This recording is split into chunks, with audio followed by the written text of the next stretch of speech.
Hey everybody, welcome back to the channel. I thought I'd put together some highlights from our sights and scenes of the off-roading we did this winter while we plan our overland journeys for the year. If you enjoy the video, please hit the like button and subscribe.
We affectionately refer to this as the snow mustache.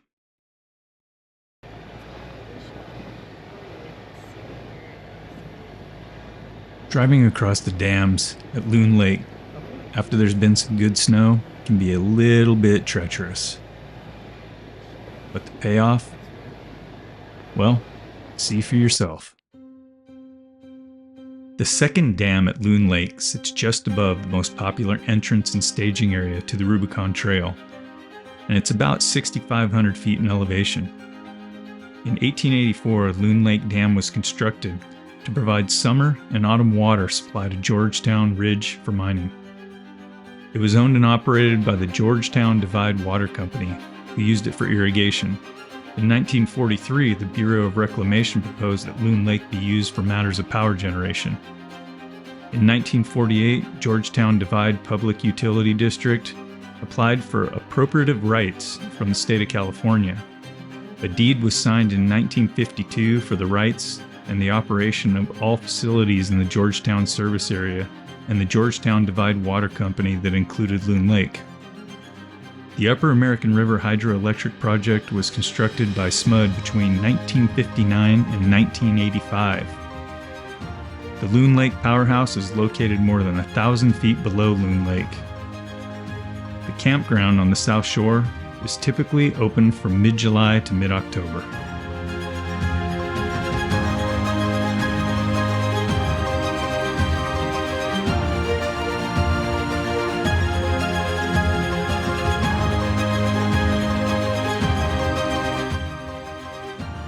We love bringing the dogs up here in the Jeep during the winter. Very few vehicles can make it back here. When the lake freezes over, it makes some of the most surreal and beautiful scenes I've ever experienced.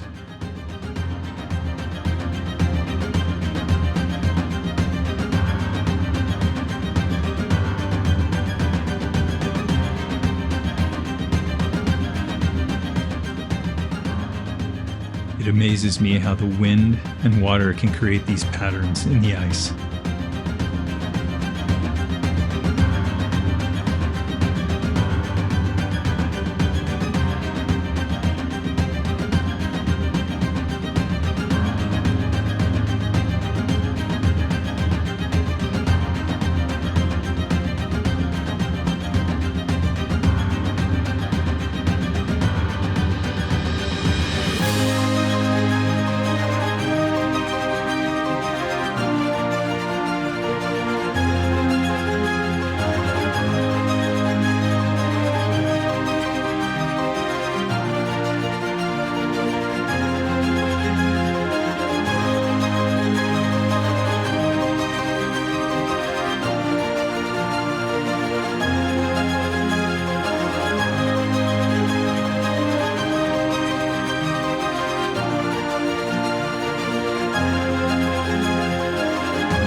House Reservoir is another one of the many mountain lakes here in Desolation Wilderness. The reservoir spans 700 acres at 5,500 feet of elevation. The Pacific Crest Trail and Tahoe Rim Trail both run through the area. There are what seems to be endless amounts of mountain lakes, creeks, and rivers that run through this area, which make it one of California's most beautiful regions. You could see the water just trying to freeze. The area is part of El Dorado National Forest, which stretches across the famed gold mining territory of the 1800s. We love to bring the dogs here to play in the snow.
Did I mention the road to House Reservoir was a lot of fun in the winter too?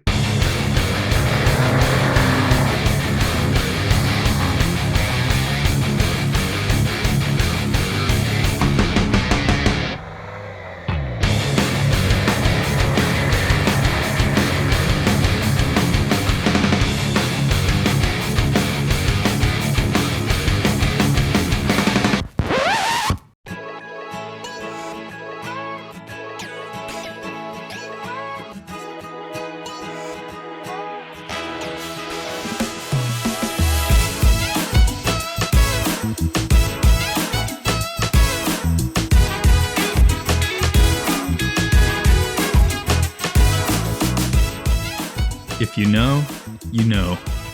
But if you've never left the historic town of Georgetown heading east on Wentworth Springs Road towards Uncle Tom's Cabin, you might want to check it out. Along the way, you're going to pass Stumpy Meadows, and it's hard not to pull over and stop, especially if you've been breaking trail in the snow. In the summertime, campers come here to while away warm summer days on the lake and enjoy the sights and sounds of the great outdoors. The campground provides easy access to both hiking and biking trails. The crystal clear reservoir is stocked with both rainbow and German brown trout, providing excellent fishing during the season. The lake is a grand place for a swim, kayaking, and canoeing. This spot is slow-paced. Motorboating is loud, but is restricted to 5 miles per hour.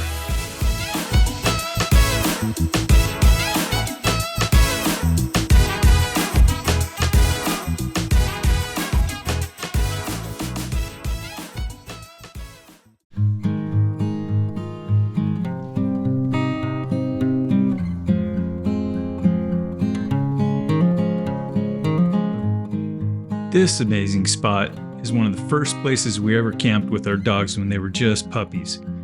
It's surrounded by green conifers with a nice level spot and a big fire ring, with a view of the mountains across the river and the sound of water to lull you to sleep at night. This place is also located in the Desolation Wilderness at a place called Not Gonna Tell Ya. But trust me, this wilderness is probably big enough for you to find your own secret spot. And if you follow the channel, you might even recognize this from one of our other videos.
On April 9, 1848, a little more than 2 months after James Marshall discovered gold at Sutter's Mill, the workers held a meeting, how to move the wagon train over the austere and uncharted Sierra wilderness. By mid-June, a wagon train was formed with 45 men, 1 woman, 17 wagons, several yokes of oxen, and about 300 head of livestock.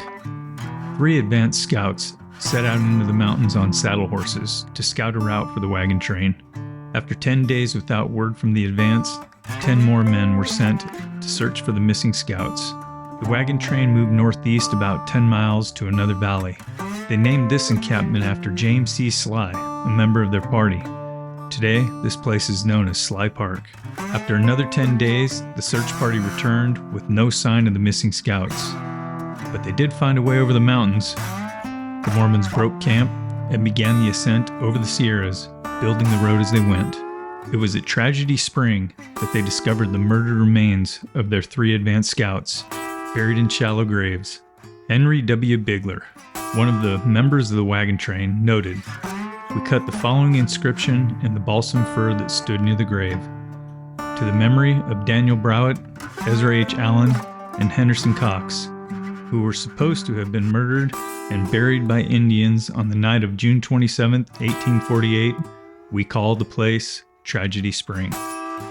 After passing through the rugged Sierra Nevada range, the wagon train camped at Hope Valley, which, according to Bigler's diary, they named because here they began to have hope that they were going to make it to Salt Lake. Hope Valley lies about 20 miles south of Lake Tahoe with intersections of Highway 88 and 89. The opening of Mormon Emigrant Trail created the first east-west road for wagons into Northern California. I'm so glad those guys built this road, but we use it for something a little different nowadays.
Okay, that was fun. I've always wanted to do that.